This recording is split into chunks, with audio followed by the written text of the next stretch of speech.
बिस्मिल्लाहिर्रहमानिर्रहीम। आज का हमारा जो टॉपिक है वो है रिस्ट्रिक्टिव कार्डियोमायोपैथी। इसका सेकंड नाम जो है वो इनफिल्ट्रेटिव कार्डियोमायोपैथी भी इसको कहा जाता होता है।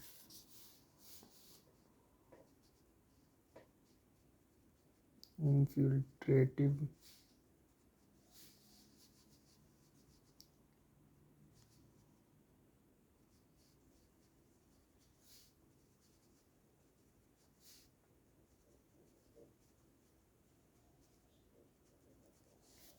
वो हम आगे देखेंगे कि इसको इनफिल्ट्रेटिव क्यों कहा जाता है।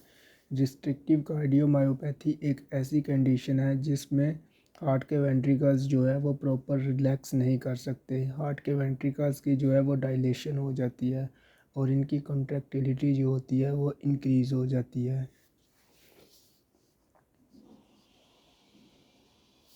हम इसको सिंपली RCM लिखेंगे। R mean restrictive, C mean cardio and M mean myopathy. In RCMs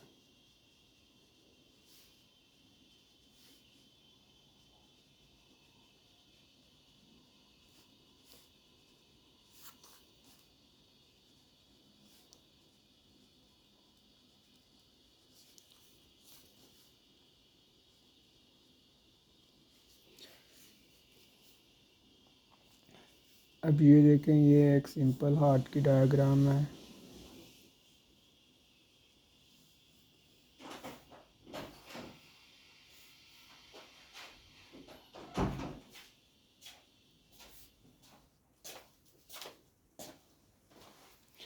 अब इस कंडीशन के अंदर क्या होता है कि हार्ट के जो वेंट्रिकल्स होते हैं वो प्रॉपरली रिलैक्स नहीं कर पाते। इसके मसल्स की जो होती है वो डायलेशंस हो जाती होती है। तो जब हार्ट के वेंट्रिकल्स प्रॉपर रिलैक्स नहीं कर पाएंगे, हमें पता है कि जब वेंट्रिकल्स जब कॉन्ट्रैक्ट करते हैं तो ये अपने ब्लड को इजेक्ट करते हैं बाहर।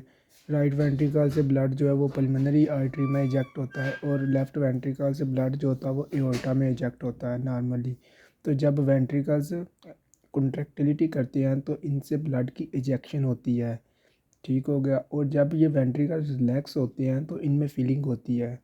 तो जब इसमें रिलैक्सेशन की प्रॉब्लम आ रही है, जब मसल्स रिलैक्स नहीं होंगे तो ये अपना ब्लड जो है वो एट्रिया से प्रॉपर नहीं ले पाएंगे। जब एट्रिया से ब्लड प्रॉपर नहीं लेंगे तो इनकी इजेक्शन फ्रैक्शन जो होगी वो डिक्रीज़ होगी। इजेक्शन फ्रैक्शन डिक्रीज़ होगी तो कार्डियक आउटपुट डिक्रीज़ होगा। कार्डियक आउटपुट डिक्रीज़ होगा तो एओर्टा में ब्लड कम जाएगा। एओर्टा में ब्लड कम जाएगा तो बॉडी ऑर्गन्स को ब्लड कम मिलेगा, जिसकी वजह से सारे साइंस एंड सिम्टम्स हमें पेशेंट के अंदर मिलते हैं। अब हम देखते हैं कि इसके अंदर होता दरअसल क्या है। हम इसको समझने के लिए एक मायोकार्डियल लेते हैं। सपोज करें ये एक मायोकार्डियल लेयर है।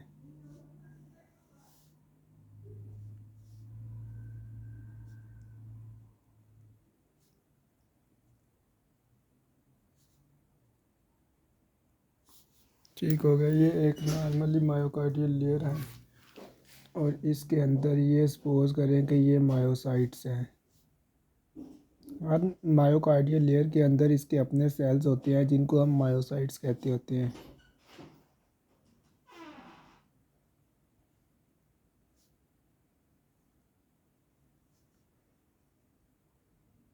ये मायोसाइट्स हैं, इनको हमने मायोसाइट्स का नाम दे दिया।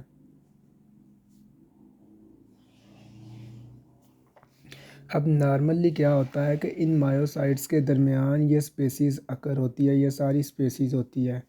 ये सारी स्पेसीज़ होती है। अब नॉर्मली क्या होता है कि जब मायोकार्डियल लेयर की कॉन्ट्रैक्टिलिटी होती है तो इनके दरमियान ये स्पेसीज़ जो होती है ये कम हो जाती है कॉन्ट्रैक्टिलिटी के दौरान, जिस वजह से ये फिर ब्लड को इजेक्ट करते हैं। तो जब फिर इनके दरमियान रिलैक्सेशन होती है तो इनके दरमियान स्पेसीज़ आ जाती है, जिस वजह से ये ब्लड को जो है वो रिसीव करते हैं। अब जब इस कंडीशन में हम कह रहे हैं कि मायोसाइट्स की जो है वो रिलैक्सेशंस की प्रॉब्लम आती है, तो जब इनकी रिलैक्सेशन की प्रॉब्लम आएगी जब रहेंगे ये कॉन्ट्रैक्टिलिटी में तो इनके दरमियान स्पेसीज़ जो है वो कम हो जाएंगी, जिसकी वजह से ये ब्लड को रिसीव नहीं कर पाएंगे और इनकी डायलेशंस की वजह से इस कंडीशन को हम रिस्ट्रिक्टिव कार्डियोमायोपैथी कहते हैं। अब हम देखते हैं कि इसके अंदर क्या क्या काज आते हैं जो कि रिस्ट्रिक्टिव कार्डियोमायोपैथी करवा सकते हैं, जो काज के इन्फिल्ट्रेटिव कार्डियोमायोपैथी करवा सकते हैं। अब हमने जो सेकंड नेम लिखा था इन्फिल्ट्रेटिव कार्डियोमायोपैथी, मैं इसको प्रूव करूँगा।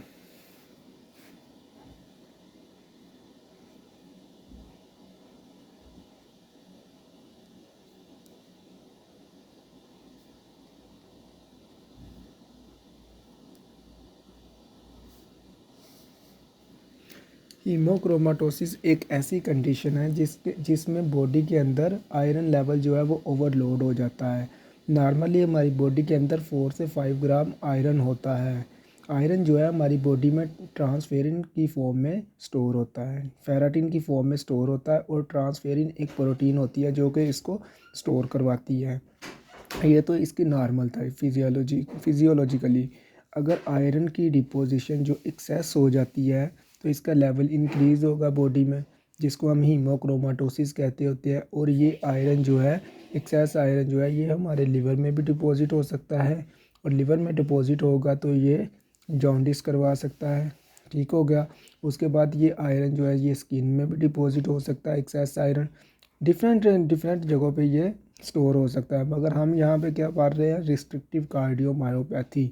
तो वो कहता है कि अगर किसी भी वजह से, जब आयरन का किसी भी पैथोलॉजी की वजह से आयरन ओवरलोड हो जाता है बॉडी में, तो वो कार्डियक मायोसाइट्स में जाके स्टोर हो जाता है, डिपॉजिट हो जाता है।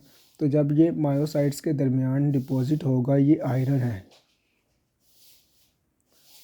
तो जब इनके दरमियान स्पेसिस ही नहीं बचेंगी, इन स्पेसिस को जो है वो आयरन फिल कर देगा, तो इनको रिलैक्सेशन का क्या टाइम मिलेगा, क्योंकि रिलैक्सेशन के दौरान तो मायोसाइट्स के दरमियान स्पेसिस आती है, जिस वजह से ये ब्लड को जो है वो रिसीव करते हैं।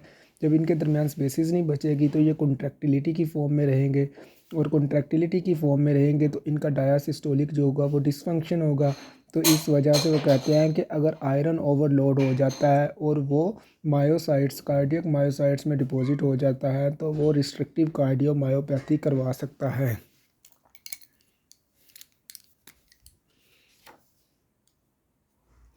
इसका जो सेकंड काज है वो है अमाइलोडोसिस।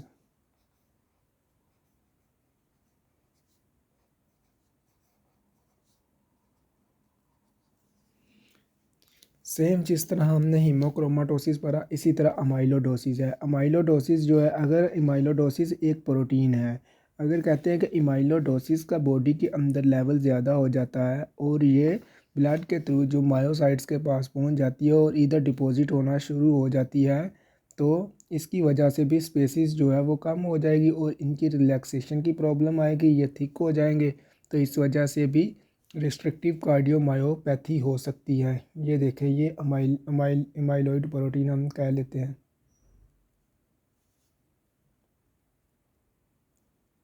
अब होता क्या है कि एमाइलॉइड प्रोटीन जो है ये एक अनडाइजेस्टिबल प्रोटीन्स होती है, एबनॉर्मल प्रोटीन होती है, जो कि हमारी बॉडी में डाइजेस्टिबल नहीं होती।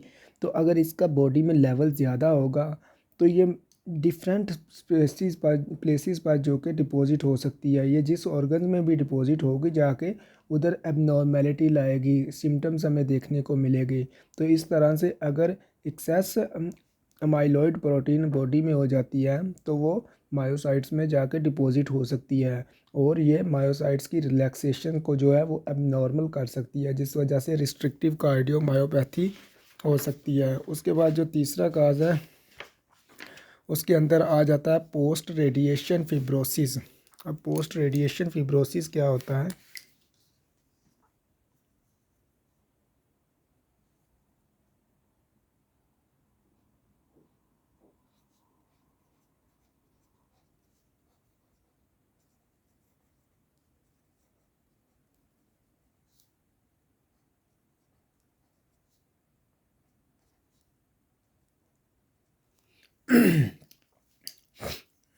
सॉरी, पोस्ट का मतलब होता है आफ्टर।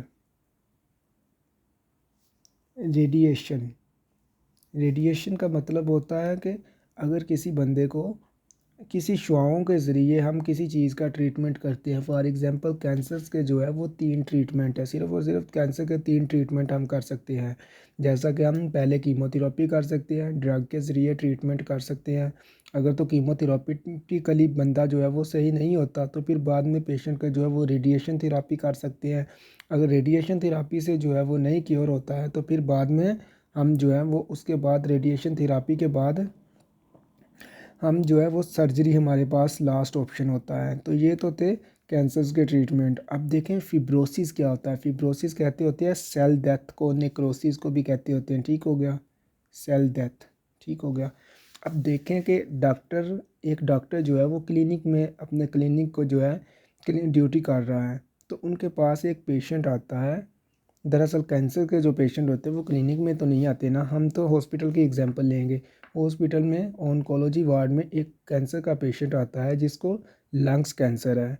ठीक हो गया। डॉक्टर साहब ने पहले ना उसकी जो है ना डॉक्टर साहब ने पहले उसके कीमोथेरेपिटिकली ट्रीटमेंट करवाया, मगर उसके अंदर कोई इतनी ज़्यादा जो है ना वो देखने को क्योर नहीं मिला। तो फिर जब डॉक्टर ने उसका second choice, treatment of choice देखी, तो डॉक्टर साहब ने उसके अंदर रेडिएशन थेरापी करवाना मुनासिब समझी लंग्स कैंसर के लिए। हमें पता है कि हमारे दोनों लंग्स के दरमियान जो है वो हार्ट परा होता है। लंग्स के दरमियान जो होता है वो हार्ट होता है पेरिकार्डियम में। ठीक हो, लंग्स के एपिकार्डियम लेयर में। ठीक हो गया। उसके बाद जब लंग्स के दरमियान हार्ट पड़ा हुआ है तो जब डॉक्टर उसकी पोस्ट रेडिएशन करेगा कैंसर्स के ट्रीटमेंट के लिए, तो उधर सेल की डेथ होगी। वो मायोकार्डियम लेयर, पेरिकार्डियम लेयर जो होती है हमारे हार्ट की, वो अपर लेयर होती है हार्ट की। तो जब पेरिकार्डियम लेयर्स की जो है वो डैमेजिंग होगी, तो उधर जब डैमेजिंग होगी तो उस वजह से उसके सेल की डेथ होगी। तो हमें पता है कि पेरिकार्डियम फिर जो है वो मायोकार्डियम के साथ फ्यूज़ करेगी। ये जो डेड सेल होंगे ये फिर मायोकार्डियम में जा सकते हैं और ये फिर मायोसाइट्स में इनफिल्ट्रेट कर सकते हैं। जब ये डेड सेल इनफिल्ट्रेट करेंगे तो इनके दरमियान स्पेसिस को ये कम डिक्रीज़ कर देंगे। जब स्पेसिस को डिक्रीज़ करेंगे तो इनकी रिलैक्सेशन की प्रॉब्लम आएगी। एक तरह से ये ऑब्स्ट्रक्शन काज करवा देती होती है, तो जिस वजह से ये फिर रिस्ट्रिक्टिव कार्डियोमायोपैथी करवा सकते हैं। उसके बाद जो फोर्थ काज आ जाता है वो लोफलर सिंड्रोम आ जाता है।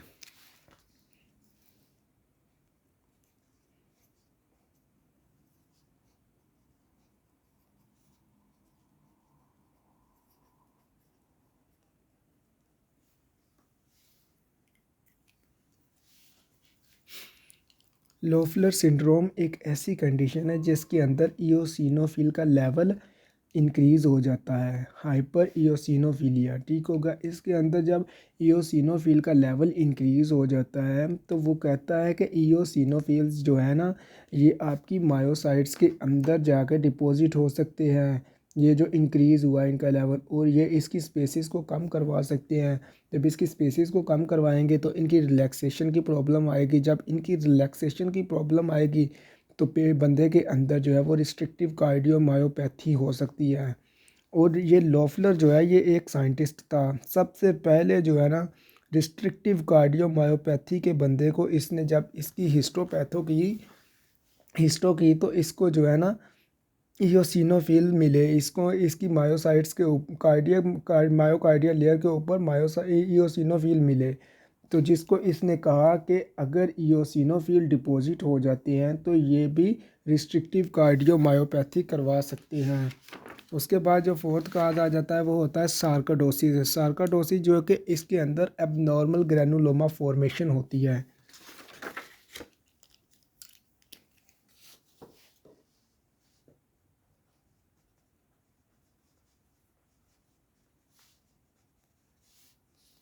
सार्काडोसिस एक ऐसी कंडीशन है जिसके अंदर एबनॉर्मल ग्रैनुलोमा फॉर्मेशन होती है। तो ये ग्रैनुलोमास जो है इनकी फॉर्मेशन हुई है, ये बॉडी के किसी भी ऑर्गन्स में जो है वो सर्कुलेशन के थ्रू जा सकते हैं और वहाँ पे जाके स्ट्रक आउट हो सकते हैं और ये एबनॉर्मेलिटी ला सकते हैं, ये सिम्टम्स ला सकते हैं नॉर्मली। तो हम यहाँ पे बात कर रहे हैं रिस्ट्रिक्टिव कार्डियोमायोपैथी की। तो अगर ये ग्रैनुलोमा जो है इनकी फॉर्मेशन हुई है, ये जाके कार्डियक मायोसाइट्स में इनफिल्ट्रेट कर जाते हैं तो इनकी ये स्पेसिस को जो है वो डिक्रीज़ कर देंगे। जब स्पेसिस डिक्रीज़ होंगी तो इनकी रिलैक्सेशन की प्रॉब्लम आएगी और इनकी कॉन्ट्रैक्टिलिटी जो है वो इंक्रीज़ होगी और इनका जो है डायसिस्टोलिक डिसफंक्शन होगा, जिस वजह से रिस्ट्रिक्टिव कार्डियोमायोपैथी हो सकती है।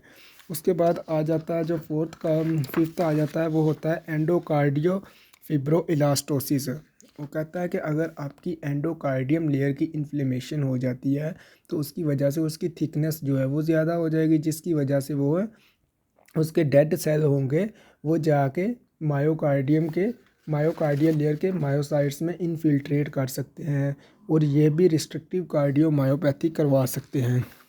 उसके बाद हम क्लिनिकल फीचर्स इस बंदे के देख लेते हैं।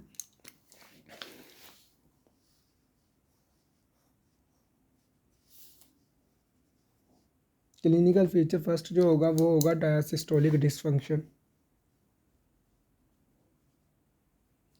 डी से डाया, एस से सिस्टोलिक और डी से डिसफंक्शंस। ठीक होगा, डायासिस्टोलिक डिसफंक्शंस होगा।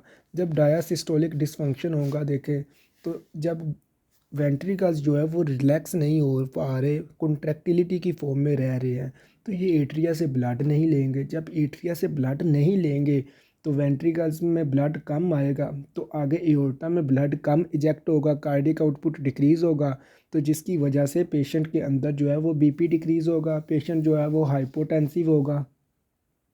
एक तो ये हो गया, बीपी डिक्रीज़ हो गया।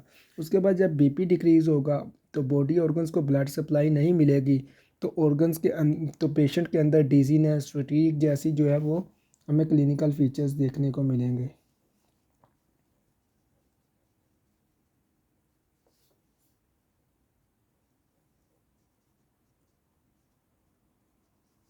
अब ये तो होगी एक वेंट्रिकल की बात, लेफ्ट वेंट्रिकल की तरफ हमने देखे ये सिम्टम्स। अब दूसरी तरफ देखें, जब राइट एट्रियम से राइट वेंट्रिकल भी ब्लड नहीं लेगा कॉन्ट्रैक्टिलिटी की वजह से, तो राइट एट्रियम में ब्लड इंक्रीज़ होगा। जब राइट एट्रियम में ब्लड प्रेशर इंक्रीज़ होगा, ब्लड वॉल्यूम इंक्रीज़ होगा, तो राइट एट्रियम जो है वो सुपीरियर वेना केवा और इन्फीरियर वेना केवा से ब्लड ले रहा होता है। तो जब राइट एट्रियम में प्रेशर इंक्रीज़ होगा तो ये सुपीरियर वेना केवा से और इन्फीरियर वेना केवा से ब्लड नहीं लेगा। ठीक हो गया। तो इधर जो है वो जुगुलर वेन्स जो है वो सुपीरियर वेना केवा में ड्रेन कर रही होती है, तो ये जुगुलर वेन्स से भी सुपीरियर वेना केवा में प्रेशर होगा तो जुगुलर वेन से ब्लड नहीं लेगा, तो जुगुलर वेन्स का प्रेशर जो है वो इंक्रीज़ मिलेगा, जिसे हम जेवीपी इंक्रीज़ कहते होते हैं, डिस्टेंडेड भी कहते हैं, एलिवेटेड भी कहते हैं।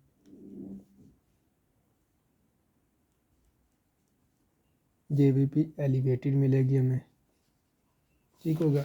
तो जब इंफीरियर वेना केवा में प्रेशर इंक्रीज़ होगा, राइट एट्रियम में प्रेशर इंक्रीज़ होने की वजह से, तो ये इंफीरियर वेना केवा में प्रेशर इंक्रीज़ होने की वजह से पेरिफेरल एडिमा होगा, क्योंकि इंटरस्टिशियल स्पेसेस में फ्लूइड की एकमुलेशन होगी। पेरिफेरल एडिमा भी हो सकता है, एब्डोमेन में एसाइटस एडिमा भी हो सकता है।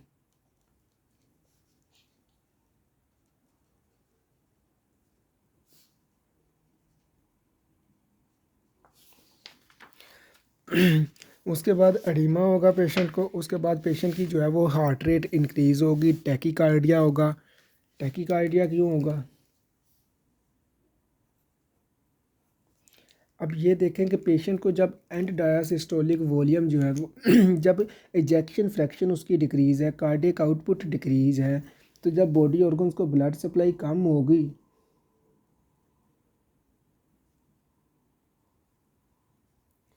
तो ब्रेन जो है वो हार्ट को कहेगा कि भाई कॉन्ट्रैक्ट कर, आगे बॉडी को ब्लड नहीं मिल रहा, तो हार्ट क्या करेगा, एज अ कंपनसेटरी मैकेनिज्म अपनी कॉन्ट्रैक्टिलिटी को और इंक्रीज़ कर देगा। उसके अंदर आगे डायसिस्टोलिक डिसफंक्शन है, उसके अंदर कॉन्ट्रैक्टिलिटी आगे इंक्रीज़ है, वो और इंक्रीज़ कर देगा, जिसकी वजह से पेशेंट के अंदर हमको टैकीकार्डिया की कंडीशन मिलेगी। उसके बाद डिस्निया होगा, जब बॉडी ऑर्गन्स को ब्लड ही नहीं मिल रहा, उसके अंदर ऑक्सीजन की कमी है बॉडी ऑर्गन्स टिश्यू में, तो जब टिश्यूज़ को ऑक्सीजन की कमी है तो उस वजह से पेशेंट को डिस्निया होगा। उसके बाद हम इन्वेस्टिगेशन देख लेते हैं कि इन्वेस्टिगेशन में हमें क्या मिलता होता है।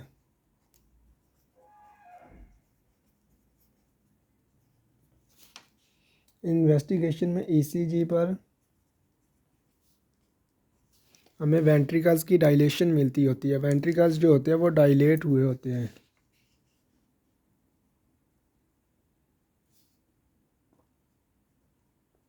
ठीक हो गया। और दूसरा जो मिलती है लो वोल्टेज QRS कॉम्प्लेक्स।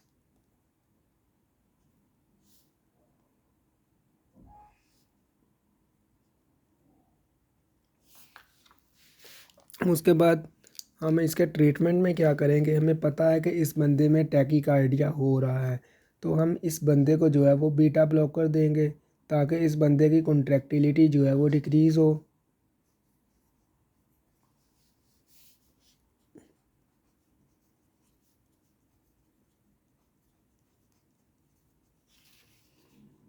उसके बाद कैल्शियम चैनल ब्लॉकर देंगे। हमने कैल्शियम का जो है इनटेक वो कम करवाना पेशेंट के अंदर, क्योंकि हमें पता है कि कैल्शियम जो है वो मसल्स की कॉन्ट्रैक्टिलिटी करवाता है। तो हम अगर हम गलती से भी कैल्शियम का इनटेक ज़्यादा करवाएंगे तो इस बंदे के अंदर जो है वो सिम्टम्स जो है वो और सीवियर होते जाएंगे। Calcium intake. अब इस बंदे के अंदर जो है वो एडीमा हो रहा है, पेरिफेरल एडीमा भी हो रहा है, एसाइटस एडीमा भी हो रहा है, तो हम लूप डायूरेटिक का यूज़ करेंगे।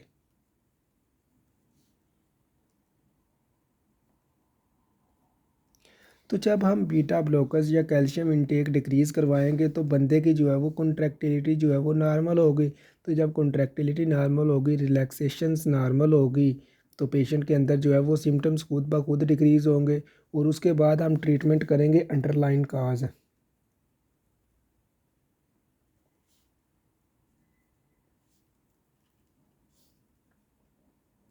फॉर एग्जांपल जैसे हीमाक्रोमाटोसिस है, अगर आयरन की वजह से ये प्रॉब्लम बनी हुई है तो फिर हम उसकी ट्रीटमेंट करेंगे। तो ये तो था बेसिक जो कि हमने पेशेंट के अंदर सिम्टम्स को कम करना होता है पहले, तो फिर बाकी हम अंडरलाइन काज ट्रीटमेंट करेंगे इस बंदे का।